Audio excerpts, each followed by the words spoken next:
Hey everyone, and welcome back. Today we're diving into a topic that's been making headlines for all the wrong reasons. AI news anchors in Venezuela. Yeah, it's a fascinating, if not unsettling, look at how technology and, well, basic human rights are kind of colliding right now. Exactly. I mean, our listeners are plugged into the tech world. They know how fast things are changing, but this is next level stuff. Yeah. We're talking about using AI to literally replace journalists who are being silenced. And it's not in some dystopian future, it's happening right now. Exactly. Now, we don't need to do a whole history lesson on Venezuela, but for context, just imagine a place where speaking your mind, especially about the government, could get you in serious trouble. And I'm not talking about like a politely worded tweet. I'm talking arrested, intimidated, worse. For journalists, it's a reality they face every single day. And that's where these AI anchors come in, right? Yeah, I mean, they're a symptom of a much bigger problem, but we'll get into all that. Okay, so let's get specific then. A lot of the coverage we've seen mentions this thing called Operation Knock Knock, which sounds like some action movie, but it's anything but funny. Right. So that happened after the 2024 election, which was, let's just say, disputed. Very delicately put. It was brutal. They went after anyone who even questioned the election results. Journalists, activists, regular people. At least 27 people were killed, over 2,400 arrested. And this Operation Knock Knock, it was a direct result of that. It was a message. Toe the line or else. And for journalists, it made their jobs close to impossible. How do you report the truth when just asking questions can get you killed? It's chilling to think about, frankly. And it really underscores why this whole AI anchor thing is so important to understand. But before we get into Pana and Chama, which are the names of these AI anchors, I just want to emphasize something for our listeners. Yeah. This isn't just some far-off problem, you know? What happens to journalism in one place affects us all.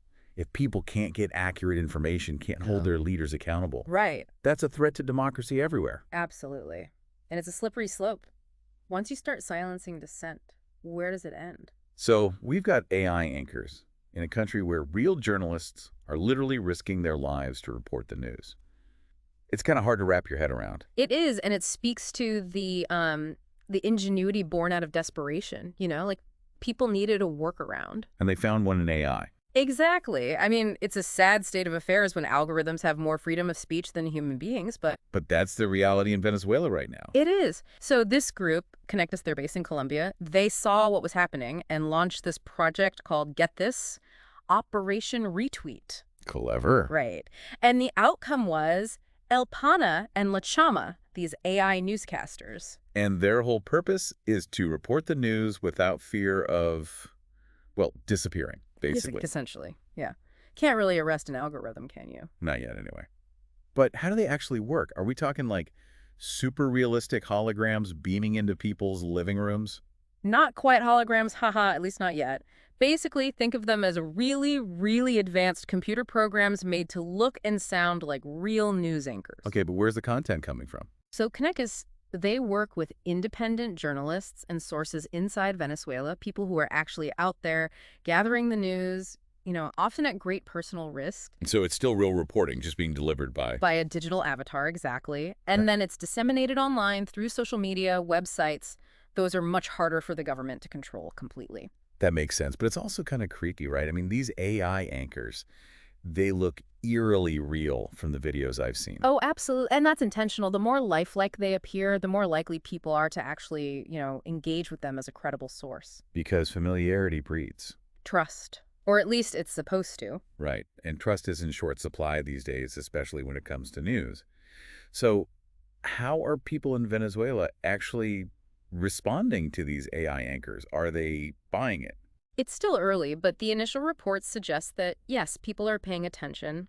And it makes sense if you think about it when you're starved for reliable information and all the traditional sources have been compromised or silenced. You're more willing to listen to anyone, even an AI. Exactly. But it's not just about providing information in a vacuum. It's about sparking conversations, encouraging critical thinking, getting people to question the narratives they're being fed from official channels. So it's almost like a digital Trojan horse for truth. In a way, yeah. You sneak the truth in under the guise of something familiar, something non-threatening. Fascinating. But it also begs the question, is this just a temporary fix? Or are we looking at the future of journalism, especially in places where press freedom is under attack. I mean, it's a huge question, right? Yeah. Are we really looking at the future of journalism here? Because on one hand, you could argue it's a good thing, getting vital information out, even in places where, frankly, it's dangerous to be a journalist. Yeah, no, I get that. It's like dictators and authoritarian regimes suddenly can't control the narrative anymore, at least not completely. Right. It's almost like a... An equalizer. Yeah, exactly. And not just for dictatorships. Think about conflict zones, natural disasters. Any situation where getting accurate, unbiased information out quickly is critical. That's a really good point. Like, instead of relying on, grainy cell phone footage or something, you could have AI anchors giving real-time updates, dispelling rumors. Potentially saving lives, even. Exactly. And I'm just thinking out loud here, but if you can create these AI avatars that look and sound like real people, could you use them for, educational stuff, too? Delivering content in places without reliable internet or even translating languages in real time. Absolutely. The technology has incredible potential for good. There's no doubt about that. Okay. But you know how we roll here. Always got to look at both sides. What about the potential downsides? I mean, this all sounds great in theory, but... But the road to hell is paved with good intentions, right? Something like that.